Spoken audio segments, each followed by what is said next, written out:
Kita ke Erdogan sekarang. Eskalasi peningkatan perang di Gaza meningkat dengan kehadiran Amerika yang telah mengirimkan 2.000 tentaranya, juga membawa 2 flight carrier, kapal induk terbesar dan tercanggih di dunia.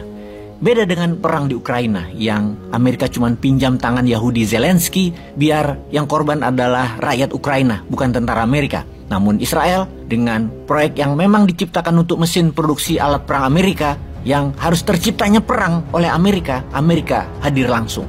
Dua pemimpin besar dunia, Putin dan Erdogan, bereaksi. Putin mengirimkan senjata dan pasukan Chechen bersiap di Suriah. Sementara Erdogan lain lagi gerakannya.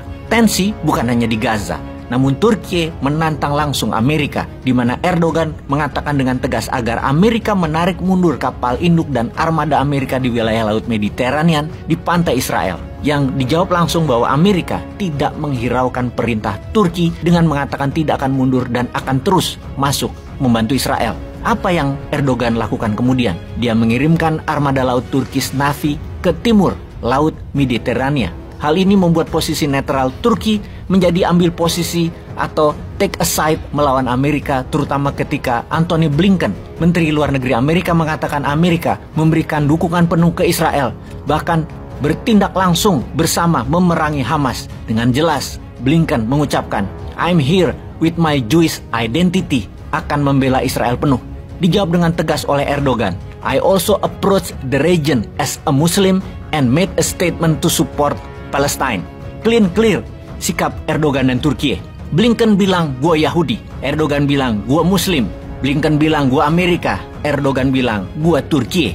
Ketegangan Amerika dan Turki memang sudah berseberangan, di mana ketika Israel menyerbu Gaza di 28 Desember 2008, kemudian kapal Angkatan Laut Turki merapat ke Gaza dan pada tanggal 30 Desember 2008, Israel menembak kapal Turki tersebut di perairan internasional di Laut Mediterania yang mengakibatkan 10 kru kapal Yolan tersebut meninggal, yang mengakibatkan putusnya hubungan diplomatik antara dua negara. Turki menarik duta besarnya untuk Israel di tahun 2008 tersebut, yang ini semua diawali dengan Israel menyerbu Gaza. Sekarang ketika USS Gerald Ford dengan seluruh armada dikelilingnya seperti kapal destroyer, fregat Amerika di Laut Mediterania, armada laut Turki melakukan latihan perang-perangan dengan menghadirkan seluruh angkatan laut Turki bersebelahan dengan armada USS Gerald Ford saat ini. Itu baru postur pemimpin namanya. Ternyata Siprus juga ikut membela Turki dengan mengirimkan angkatan lautnya ke Laut Mediterania. Hal inilah yang membuat wilayah selatan Siprus menjadi tidak leluasa dilewati oleh armada Amerika. Dengan adanya latihan perang dua negara, USS Gerald Ford agak bergeser ke barat menjauh dari Israel. Sebuah strategi pintar dari Erdogan dan Siprus. Dalam latihan perang, maka real bullet dan real amunisi dilontarkan, di mana kalau ada kapal perang Amerika yang kena, Turki tidak bertanggung jawab. Karena itu sebaiknya Amerika minggir. Pemerintah Turki berkali-kali mengatakan ke armada Amerika, jangan mendekat daerah latihan perang kami di timur Laut Mediterania dan selatan Laut Mediterania.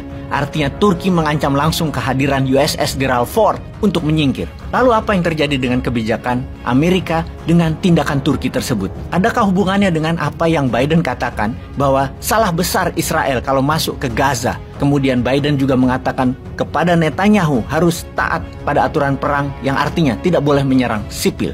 Mengapa Amerika tiba-tiba melunak? Apakah benar tindakan Turki membuat Presiden Amerika berpikir ulang bahwa ternyata Turki berani menantang hegemoni Amerika di Laut Mediterania, yang membuat Amerika jadi netral dan jadi hanya penyedia senjata saja, tidak aktif ikut perang? Atau karena di dalam negeri Amerika lagi kacau, tekor karena membiayai perang Ukraina senilai 500 billion dolar dan masih harus menyediakan 26 billion dolar lagi, namun Parlemen Amerika hanya menyetujui 6 billion dolar saja karena pemerintah Amerika tidak tumbuh industrinya dan inflasinya tinggi di Amerika. Dalam negeri Amerika tidak bisa support satu perang lagi, apalagi di Timur Tengah yang manusianya sangat militan.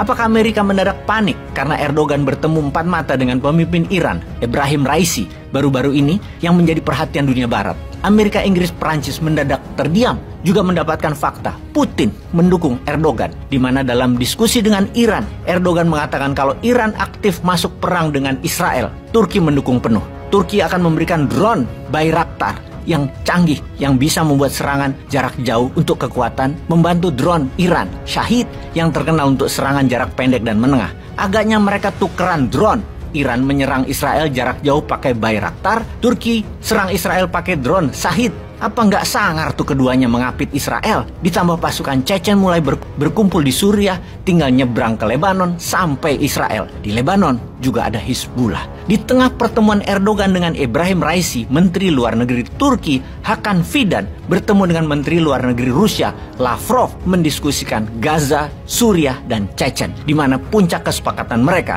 ketika Israel masuk ke Gaza. Itulah garis merah yang jika dilampaui, semua pihak menyerbu Israel. Wih, kalau sudah begini, di mana Indonesia? Ketinggalan lagi kayaknya. Peace.